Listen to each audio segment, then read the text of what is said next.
Olá, gente, tudo bem? Bom, sejam bem-vindos ao meu segundo vídeo e eu vou parar de falar que é o primeiro, segundo, vou só deixar fluir, beleza? E hoje eu voltei para falar sobre uma polêmica que aconteceu. Você que é gamer, você que joga videogame e tudo mais, já ouviu falar disso, que foi o caso sobre Baldur's Gate ser bom demais. Mas vamos lá, eu quero me aprofundar um pouco mais nesse assunto e adicionar o cinema nessa equação para a gente conseguir entender um pouco mais sobre o que está acontecendo, beleza?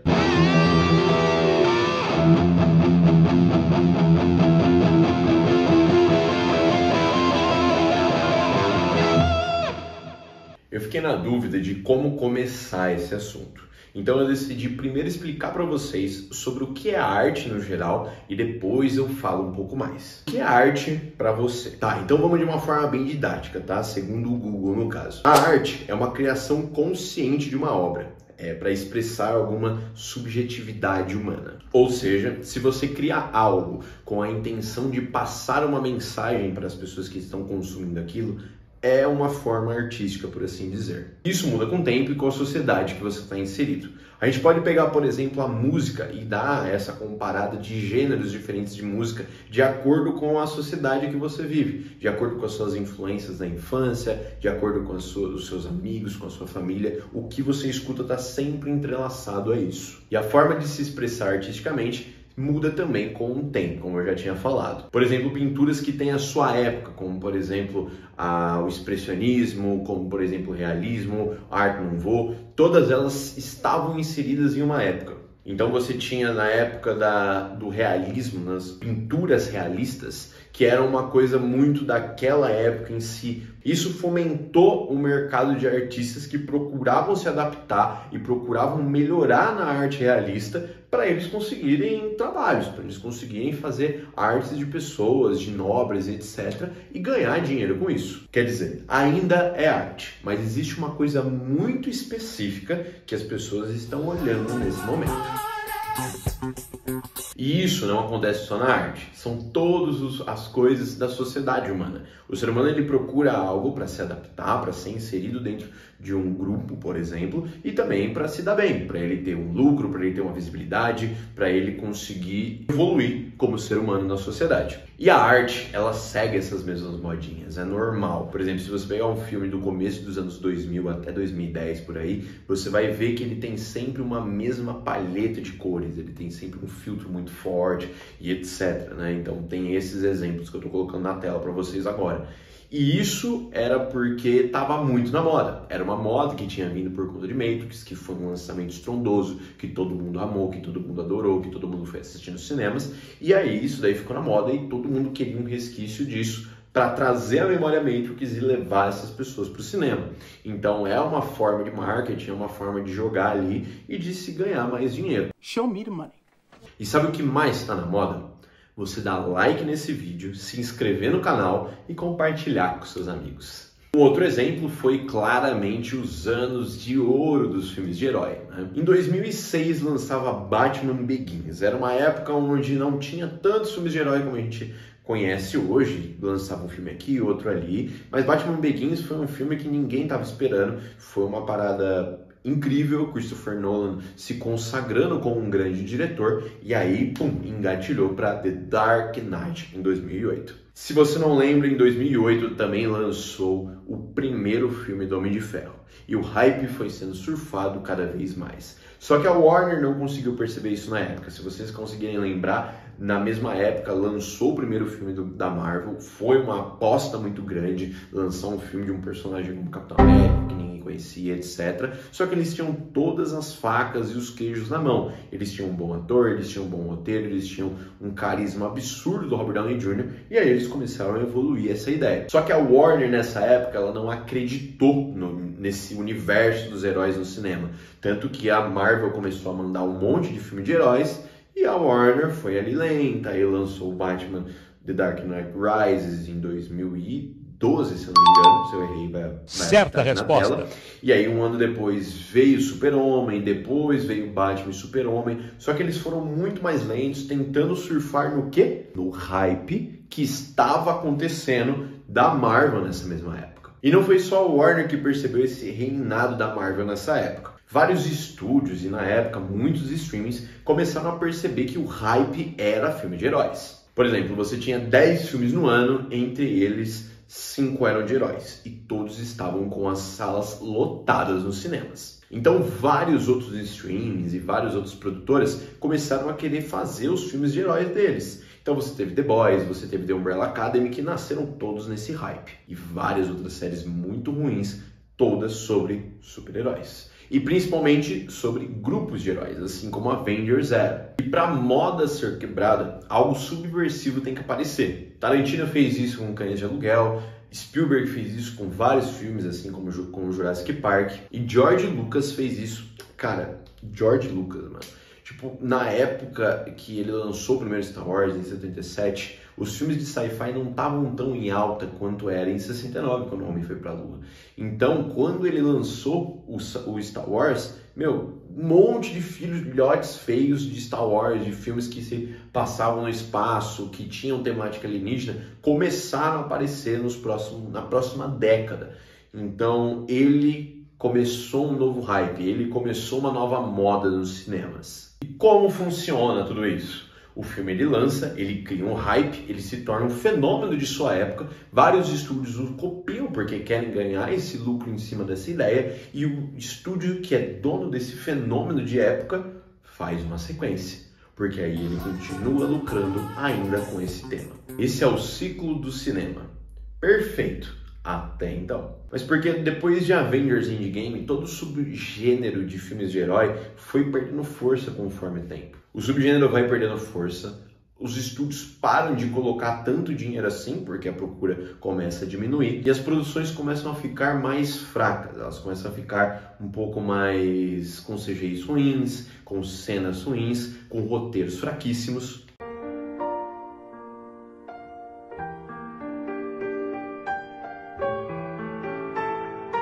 E aí o subgênero vai morrendo.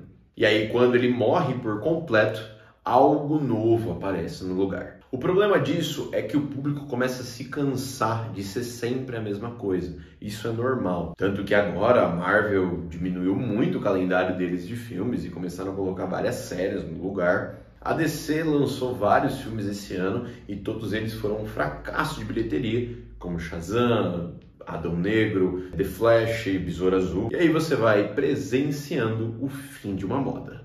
Só que para nós isso não faz muita diferença, porque os filmes de herói ainda continuam lá. Toda a trajetória dos Avengers, da Marvel até chegar no Endgame continua lá. As pessoas começam a migrar para outros gêneros. E no mundo globalizado que a gente vive hoje, o mais interessante é que as pessoas estão consumindo cada vez mais conteúdos fora de Hollywood.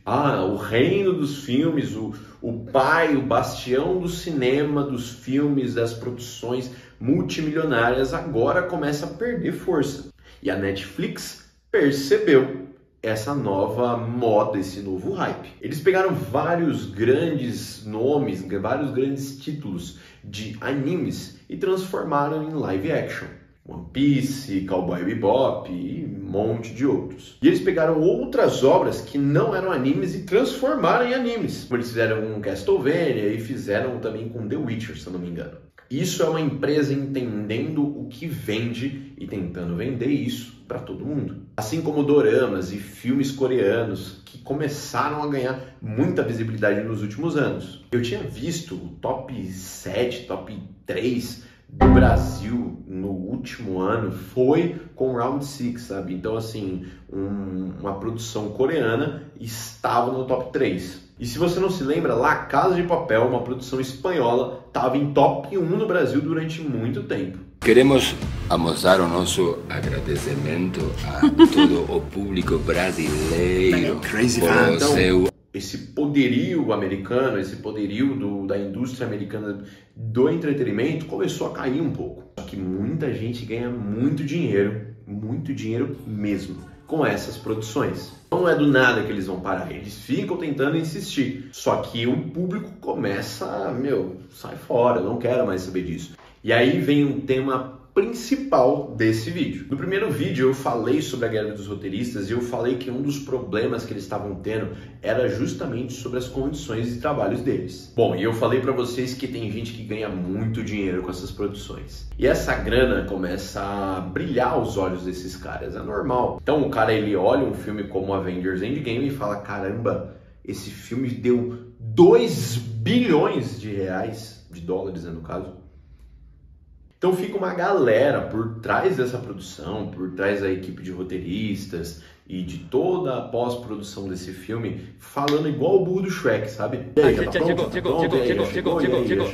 Chegou. Essa pressa absurda de lançar o filme logo para ver essa grana rendendo novamente para eles, acaba transformando uma produção que precisava de 10 meses, 1 ano, em uma produção que foi feita em 3 meses, 6 meses. É a mesma coisa de você assar um bolo. Se você coloca menos tempo esse bolo no forno, ele não vai ficar do mesmo jeito.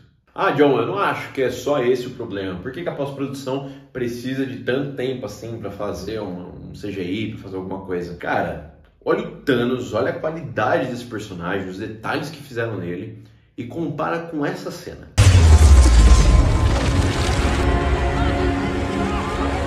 A menos que esteja com medo.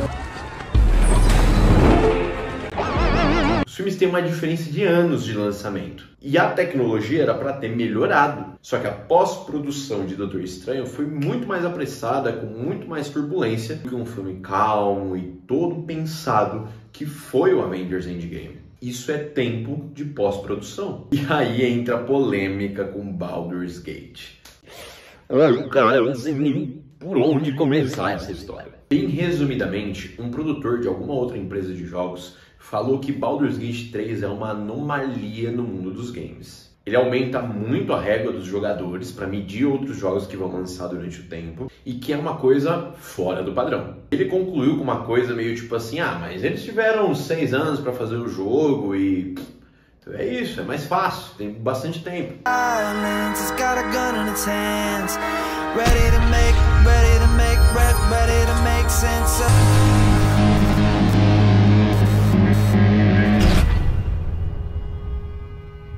Eu sei, Cyberpunk começou a ser produzido mesmo lá por 2015, 2017, quando eles concluíram The Witcher 3 e aí começaram a pensar no jogo. Só que isso, cara, isso não justifica o fracasso da empresa.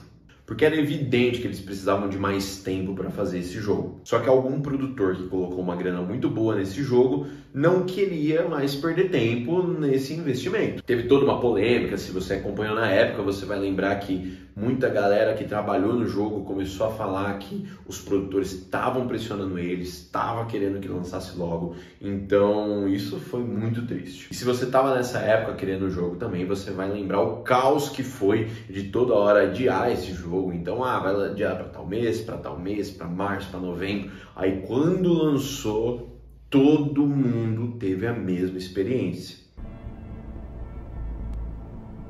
Os chefes dos Garras de Tigre mandam aqui. Sabe o que eu sou pra eles? Caralho, vamos acabar com ele. Ele vai pegar o elevador. É mais rápido.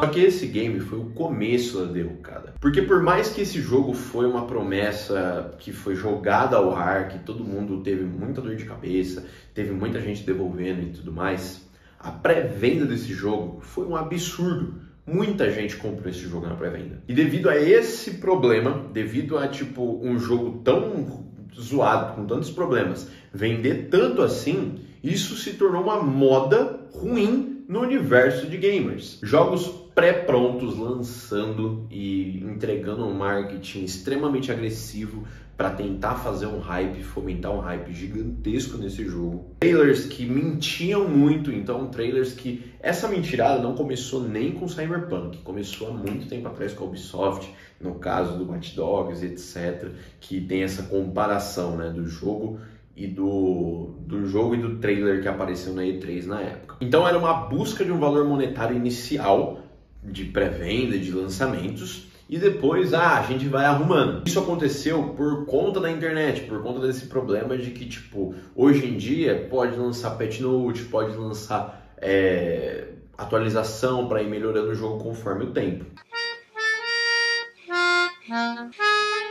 Eu acompanho o jogo já tem muito tempo, eu vi muitas atualizações virem aí e as mudanças grandes e reais que teve dentro do jogo. A minha opinião, gente, a respeito do jogo é que sim, o jogo vale muito a pena, tá? O jogo tá muito bom mesmo, o jogo tá muito da hora. Você consegue jogar multiplayer, o jogo tem batalha, o jogo tem uma exploração incrível. Isso aconteceu com inúmeros AAAs que lançaram durante os anos, principalmente depois de Cyberpunk e depois da pandemia. Porque ainda em 2023, inúmeros estúdios ainda afirmam que o problema deles para lançar os jogos é a pandemia. E cara, é um descaso absurdo, assim. Além desse problema, a gente está conseguindo ver outros jogos que ficam em betas eternos, né? Escape from Tarkov, Star Citizen, jogos que eles lançam e, beleza, ganham aportes de dinheiro todo ano e eles não saem do lugar. E agora, essa falta de criatividade que aconteceu no mundo de Hollywood está afetando o mundo dos games agora também. Então a gente teve anos aí que lançaram Red Dead, Homem-Aranha, lançou inúmeros jogos incríveis, e agora você tem 2 jogos, 3 jogos que lançam que são realmente bons por ano. E diferente de um filme, porque o filme ele depende de algumas coisas. Então ele depende de uma boa atuação, ele depende de uma boa direção, ele depende de uma boa fotografia e ele principalmente depende de um bom roteiro. Muitos filmes você tem um roteiro ruim, mas você tem um protagonista carismático, e então ele se tabela. Outros filmes têm protagonistas que não têm nenhum carisma, mas tem um roteiro incrível, então ele tá ali. Quando o filme tem tudo isso, ele é uma obra-prima. O problema dos games é que a exigência é um pouco maior, porque você precisa de uma história legal para se divertir e uma gameplay fantástica para ficar boa. E qualquer bug, qualquer problema que vai acontecendo conforme você está jogando, frustra a pessoa que está tentando jogar. E a falta de criatividade em criar single players realmente interessantes faz com que várias empresas criem esses multiplayers toscos, esses jogos todos muito iguais, porque o multiplayer, a diversão é jogar com o amiguinho. Então eles não se preocupam em criar uma história, alguma coisa assim. O melhor exemplo foi Gotham Knight, que foi um absurdo você fazer um jogo do Batman sem o Batman. Mas enfim, e qual que é o maior problema disso? Você acaba criando esses jogos tão fracos, tão iguais e tão sem nenhuma criatividade para ser criada uma gameplay, para ser criada uma história, que um jogo como Baldur's Gate, que tem tudo isso e que é muito divertido single player, se torne uma anomalia e não um exemplo de excelência. Então você está querendo me dizer que o bolo bem feito é uma anomalia? E isso é um problema que a gente vê hoje. Por exemplo, Barbie, que foi um roteiro muito bem escrito, uma história muito subversiva, etc., é taxado como uma lacração completa. Você tem vários filmes no ano que são bons, que são legais. Só que, se você parar para perceber, poucos desses filmes são originais. Na década de 80, você teve Indiana Jones nascendo. Um filme completamente novo, um filme criado por George Lucas e Steven Spielberg, que Spielberg queria dirigir um filme de 007, e aí o George Lucas chegou para ele e falou: cara, eu tenho uma ideia melhor para você, vamos dirigir esse daqui. E agora você tem, em 2023, você tem mais um filme do Indiana Jones. Missão Impossível, putz, cara, você teve mais uma Missão Impossível lançando esse ano, e ele não se compara nem de perto com o que foi, por exemplo, dos Missão Impossível mais antigos. A pandemia afetou, sim, muita coisa na criatividade hollywoodiana, mas não foi só isso que aconteceu. Muitos roteiristas, muitos diretores estão sendo extremamente podados por produções simplesmente por conta do lucro. Porque ainda hoje é mais seguro você fazer um filme da Marvel e leva umas famílias, leva uma galera, abaixa o orçamento, mas consegue se pagar, do que você fazer, por exemplo, um filme independente, de uma pessoa independente, porque assim é uma grana um pouco mais fácil de se lucrar. E no mundo dos games, o barulho que um lançamento de um AAA desses faz é muito maior na pré-venda do que no pós-compra. Porque as pessoas começam a bater muito nessas empresas depois que lançam. Mas se essa empresa anuncia um novo jogo, tá todo mundo esperando esse novo jogo. Então o problema é muito maior do que isso. É um problema de forma de consumo que a gente tem. A gente está acostumado a ver essas empresas fazendo isso e consumir mesmo assim. Mas é porque a gente não tem alguma escolha. E para as empresas de games está tudo bem, porque eles vão continuar recebendo até o momento que essa estratégia não vai mais funcionar. Só que é muito evidente a diminuição da qualidade dos games de 4 anos para cá. O mundo dos jogos evolui de uma forma muito mais rápida do que o mundo do cinema. Se a gente comparar, o cinema demorou para chegar onde a gente viu hoje, da década de 40, 60 até aqui. O primeiro videogame foi lançado e desenvolvido em 1972. Só que a evolução do PlayStation 1 para o que a gente tem no PlayStation 5 é muito pequena. Então a gente teve uma evolução muito grande, muito rápida no mundo dos jogos. Só que chegamos num momento onde ter o lucro daquilo, porque se transformou numa mídia que fomenta milhões, bilhões por ano, é muito mais interessante.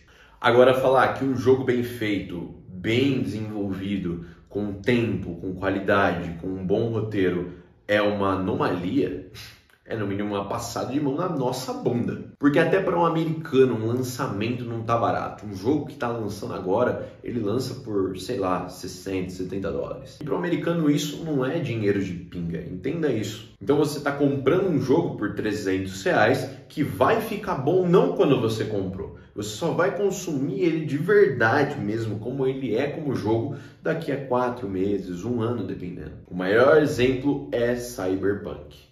R$250 em seu lançamento e as pessoas estão começando a falar que o jogo tá legal agora. E a gente conseguiu ver isso acontecendo no mundo do cinema também. Algumas coisas que diretores quiseram mudar nos seus filmes, como por exemplo o George Lucas nos filmes de Star Wars, ou como por exemplo um filme que está lançando agora no cinema, vai por streaming diferente. Então eles mudam alguma coisa que eles precisam fazer e colocam de novo no streaming, de uma forma diferente. E isso, para começar a acontecer no cinema, não demora muito. Imagina você tá ali, você vai assistir um filme na segunda-feira e a crítica sobre esse filme é muito ruim. Na quarta-feira, quando você fala para um amigo seu assistir, você reclama de uma determinada cena e fala, vai lá assistir, vê o que você acha. Essa cena nem tem mais no filme.